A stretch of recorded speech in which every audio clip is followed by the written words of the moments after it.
Can I show you a scary video? No, because this video is actually terrifying, and I'm not really seeing a lot of people talking about it. This video was uploaded by The Darkest Secret on YouTube. It was uploaded in May 7th, 2021. I'm gonna show you the video, but I'm gonna ask you to pay close attention because it is really easy to miss. So basically, this kid is riding on a roller coaster, and something or someone keeps appearing in the very back of the roller coaster. Pay attention to the back cart. Here's the video.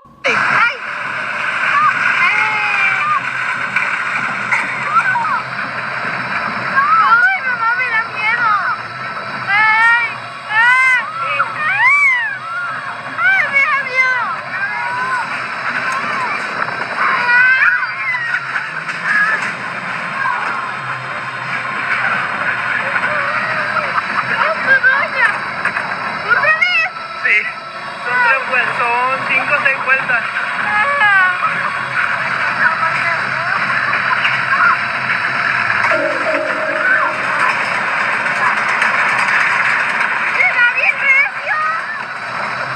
Abajo no, abajo, en la parte de abajo.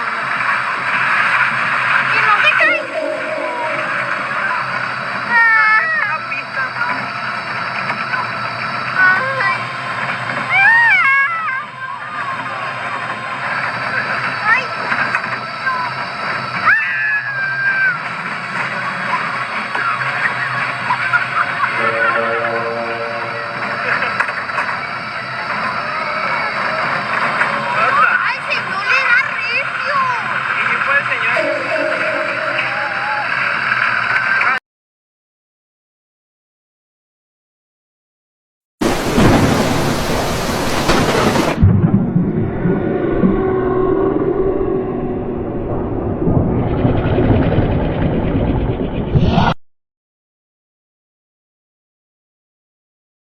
Something is always following you.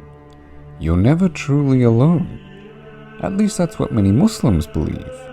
This is the idea of the Qareen in Islam, essentially your spirit twin. It's this entity often described as a jinn or a jinn-like creature that was bound to you at birth and will remain by you until your last breath. In fact, the very name Qareen translates to companion. There are multiple interpretations of the Qareen. Some see it as an evil entity, whispering things into your ear that incite you to sin. Others see it as a reflection of one's own nature, so if you're a good person, then your Qareen isn't too bad. In this hadith, Prophet Muhammad ﷺ states that his own Qareen, his jinn companion, had turned good. Come watch my YouTube videos here.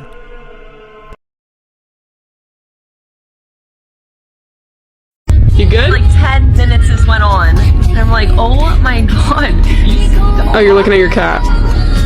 No, somebody just walked through my kitchen and Bobby freaked out. Did you see him run? I saw him, yeah. He's still sitting there looking at it. And his like tail is Yeah, I saw his tail. Is the person still there? Bobby, you okay? I don't know. It still like feels really weird in here, but I only saw it like for a second. That's also the same direction that when you said that there were. Oh my god, it's Brendan. He's outside now. Thank god. Brendan? No, he's not. Stop, Amanda. No, it's not. No, he's not. There is literally. Wait, how'd your door just open? No one's out there.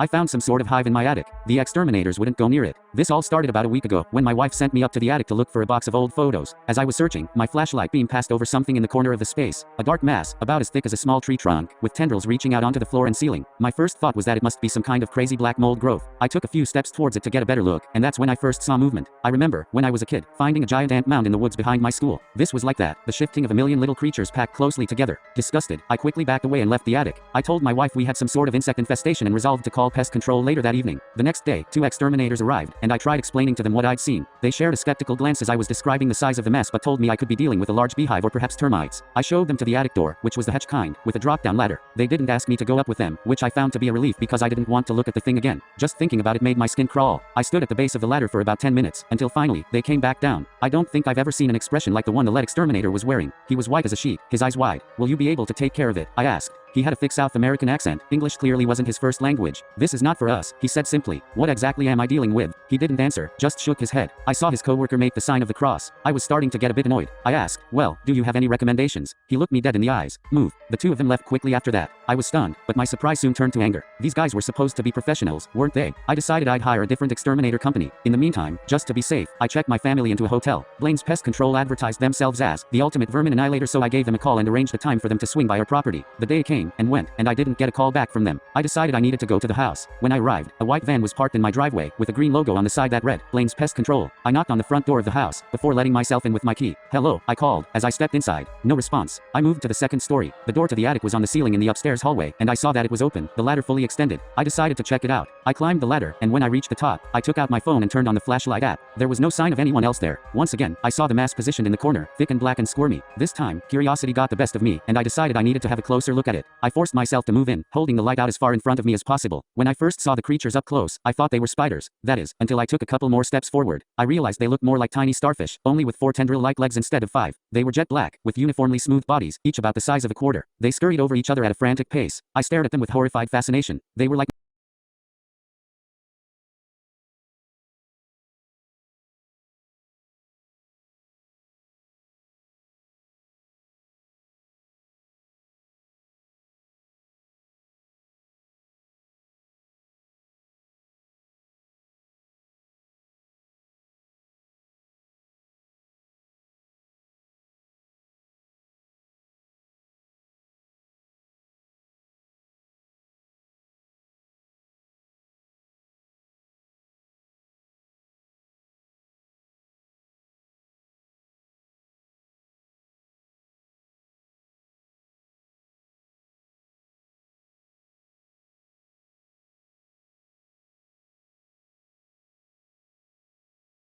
Then, suddenly, I heard a pop looking down. I found one of the creatures clinging to my shirt. I slapped it off immediately. Taking a step back, I pointed my phone light back onto the mass. I saw that the swarm had slowed its movement. Some of them had even stopped. Then I saw one jump. There was this toy that kids used to have when I was in school, a small half sphere made of rubber. You'd press it down against a hard surface, and when you released, it would spring up into the air. The creature moved like that, flinging itself upward with an audible pop. Another one followed, then another. Before I could move, dozens of them were flying toward me, landing on my chest, arms, face. I threw myself backwards, dropping my phone as I frantically slapped them away. I lost my footing and fell on my ass. Pop, pop, pop, pop. I heard them go. I scurried backwards, blindly swatting at my skin. In my panic, I fell backwards through the attic trapdoor, missing the ladder entirely and landing hard on my tailbone. In the light of the hallway, I could see the creatures more clearly, and was able to brush them all away. I watched as they scurried off in different directions, disappearing under doors and into crevices. Just when I thought I was clean, I felt an intense stinging sensation on my neck, like someone pressing a power drill into my skin. I grabbed at the spot, and pulled away one of the creatures, flinging it down the hallway. I got to my feet shakily, quickly raising the ladder and slamming the attic door. I, nor anyone else, will be going up there ever again, I told myself. I was heading for the staircase when something out of the corner of my eye caught my attention. The door to my son's room was slightly ajar, and I thought I saw a dark shape through the crack. Cautiously, I pushed the door open and looked inside. As I'd feared, I saw another one of the hives. Like the one in the attic, it was positioned near the corner of the room. However, this one was smaller and looked different. It had a central, cylindrical trunk, with a pair of tendrils reaching out at the floor, and another pair higher up, against the wall. As well, there was an ovular bulb at the top. It was oddly human-shaped, I thought. Through the shifting of the starfish creatures, I stayed at a distance this time so I couldn't make them out individually. I could see white canvas beneath a swarm of black. I caught sight of a green logo, which looked suspiciously like that of Blaine's Pest Control. Needless to say, I got the hell out of that house. Only 2 days later, it mysteriously burned to the ground. The police told us they couldn't rule out arson. If it was, I'm sure whoever was responsible was just trying to do the right thing. Hopefully, they were smart enough to buy their materials out of town, to pay all in cash, and to avoid any traffic cameras on their way to and from the scene of the crime. Hopefully, they didn't wake their wife as they crawled into bed that night, and hopefully she didn't pick up the faint smell of gasoline lingering on their skin the next morning. Hopefully. Then that's that, right? The only thing is, I've had this itching sensation in my neck. There's a welt there now too, about the size of a ping pong ball. I'm going to go to the doctor tomorrow to have it checked out. Wish me luck.